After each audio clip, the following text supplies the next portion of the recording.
Repérage et repêchage. Formation des alliances finalistes. Dans cette capsule portant sur la stratégie lors des compétitions de robotique FRC, nous verrons que la stratégie d'équipe se concrétisera lors des matchs et hors du terrain, avec son point culminant lors de la formation des alliances pour les finales. La stratégie que votre équipe va déployer lors des événements va s'articuler sur deux plans et va mettre en action deux comités. L'équipe terrain va déployer votre stratégie de jeu lors des matchs et le capitaine participera peut-être au processus hautement stratégique de formation des alliances avant les rondes éliminatoires. Le comité stratégie-repérage va collecter une quantité d'informations sur les autres équipes en lice. Le but de cette compilation est d'établir une sélection d'équipes que votre capitaine aura à considérer lors d'un éventuel choix au repêchage avant les éliminatoires. Que votre participation à une compétition se solde par une victoire ou non, une grande partie de la satisfaction et du plaisir ressentis par tous les membres de l'équipe dépendra de la complicité des jeunes impliqués dans ces stratégies. Il est essentiel que les membres de l'équipe maîtrisent les règles du jeu. À ce stade, il faut comprendre comment se déroule une partie, quelles sont les règles particulières pour chaque phase du jeu. Il est tout aussi essentiel de bien comprendre comment se déroule le volet compétitif de l'événement, à savoir les détails des rondes de qualification, comment le classement des équipes est déterminé, quel est le processus de formation des alliances pour les rondes éliminatoires, le déroulement des éliminatoires et des finales. Si c'est possible, visionnez des matchs d'événements préalables aux vôtres. Ça vous permettra de visualiser le déroulement et les options possibles.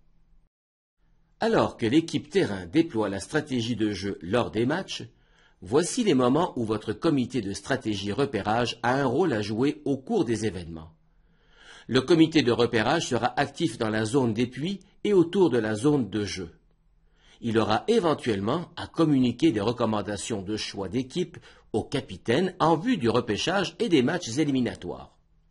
Avant l'événement, des données peuvent être amassées d'après les renseignements fournis par FIRST et les sites web des équipes participantes. Dès le jeudi de l'événement, l'unité stratégie repérage doit faire la tournée de tous les puits pour recueillir les données. Pendant les matchs, d'autres gens seront en charge de compiler des statistiques de jeu de chaque équipe. C'est une lourde responsabilité. Elle demande concentration, rigueur. Prévoyez des rotations avec des périodes de repos. Ne forcez personne. La qualité des observations en dépend. Finalement, le comité stratégie-repérage devra établir une liste d'équipes à transmettre à votre capitaine s'il a à se prononcer lors du repêchage du samedi. Voyons en détail chacune de ces étapes. Votre comité doit prendre le temps de préparer et planifier sa méthodologie de collecte et d'analyse de données. L'objectif ultime est de classer les autres équipes par ordre de préférence pour la formation des alliances lors des rondes éliminatoires. Faites une liste des observations pertinentes pour votre équipe, rédigez les questionnaires, grilles ou formulaires qui faciliteront les observations et leur compilation. Éventuellement, une pondération pour chaque item pourrait vous mener à un classement arithmétique. Prévoyez comment ces informations seront communiquées à votre capitaine qui aura à prendre la parole sur le terrain de jeu. Dès que la liste des équipes participantes est disponible, votre comité stratégie-repérage peut commencer à constituer la base de données. Portez attention à l'historique des équipes. Il existe une corrélation entre les performances passées et futures. Dès le jeudi, une vaste opération attend votre comité. Une tournée rigoureuse de toutes les équipes vous permettra de noter les caractéristiques, fonctionnalités et attitudes de jeu de chaque équipe. Selon le nombre d'équipes et votre nombre d'éclaireurs, qui circulent souvent 2 par 2, il est important de bien identifier les informations que vous voudrez analyser par la suite. Voyez ici des exemples de données qui pourraient vous être utiles. Il va de soi que cette liste doit être modelée en fonction du défi annuel et de votre stratégie d'équipe. Dès que le match de qualification débute, une partie de votre comité de repérage doit observer les robots en situation de jeu. Les journées sont longues. Il y a plusieurs matchs et plusieurs robots. Prévoyez un protocole d'observation simple. Prévoyez des pauses et des rotations, car la tâche est lourde mais importante. Les observations de fin de journée sont aussi importantes, sinon plus que celles du matin. Encore une fois, définissez préalablement quelles observations seront réellement utiles pour une analyse pas trop complexe. Voyez ici des exemples de données et statistiques pertinentes pour le défi 2013. Préparez et apprivoisez à l'avance les outils que vous allez utiliser. Faites des simulations. Essayez d'éviter la retranscription des données, c'est ardu, ennuyant et source d'erreurs. Produisez un tableau synthèse et attribuez arithmétiquement ou non une cote ou un rang à chacune des équipes. Revoyez le classement pour tenir compte d'anomalies ou de circonstances particulières que la méthodologie aurait négligées. Prévoyez comment les données du samedi matin, quand les robots sont à leur meilleur, viendront modifier votre classement. Votre classement des équipes doit être le plus rigoureux et le plus impartial possible, mais ne vous contentez pas du rang au classement général de la compétition.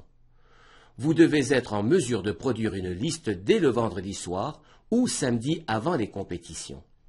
Cette liste devra être pondérée avec les observations des matchs du samedi matin.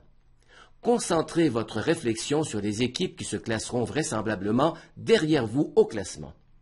Revoyez toujours le classement pour tenir compte des circonstances particulières ou des discussions ou ententes préalables avec d'autres équipes.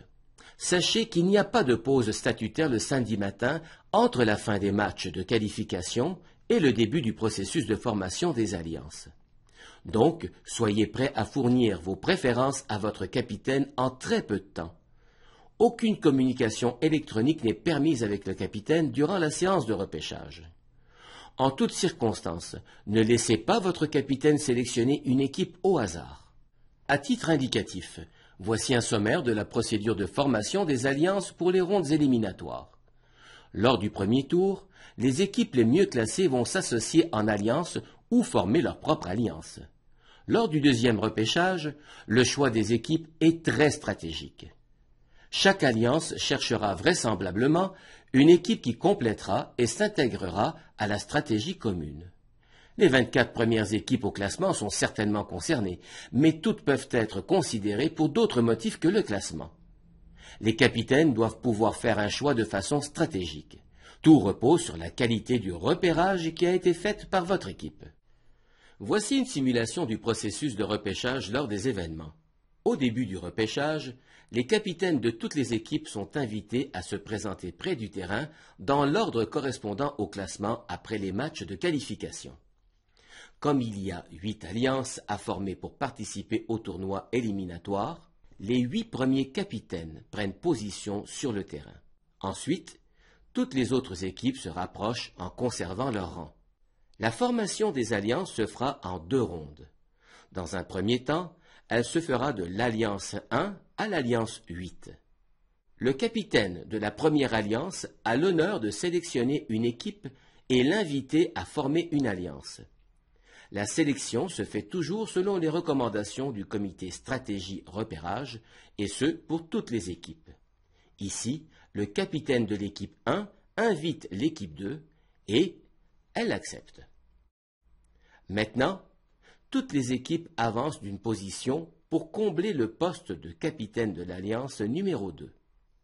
Le capitaine de l'alliance 2, donc de l'équipe 3 ici, doit aussi faire son choix de colistier.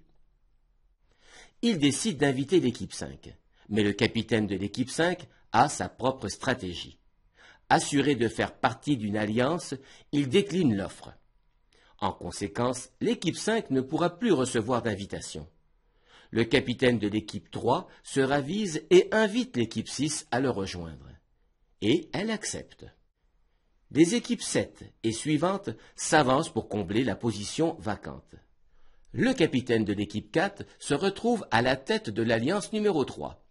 On se rappelle qu'il ne peut pas choisir l'équipe 5, mais il peut choisir parmi toutes les autres équipes. Ici, selon une stratégie particulière, il invite l'équipe 12. Elle accepte. Toutes les équipes en deçà de l'équipe 12 au classement s'avancent. Le représentant de l'équipe 5 se retrouve finalement capitaine de l'Alliance 4 et peut sélectionner une équipe parmi toutes celles qui ne sont pas encore attitrées à une alliance.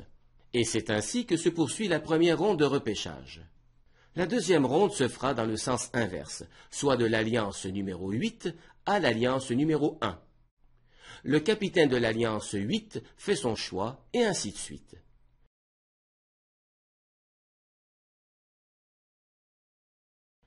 Il est important de noter qu'une fois les 8 alliances complètes, les 8 équipes suivantes au classement doivent demeurer disponibles pour remplacer, au besoin, des robots tombés irrémédiablement en panne lors des éliminatoires. Peut-être vous demandez-vous pourquoi une équipe pourrait, en tout respect, refuser une invitation et former sa propre alliance. En plus des affinités et des compatibilités de design, sachez que lors des quarts de finale, l'alliance numéro 1 rencontre l'alliance 8 et la deuxième rencontre la 7e. L'alliance 3 affronte la 6 et les alliances 4 et 5 jouent l'une contre l'autre. Il peut être stratégique d'essayer d'affronter une alliance plutôt qu'une autre.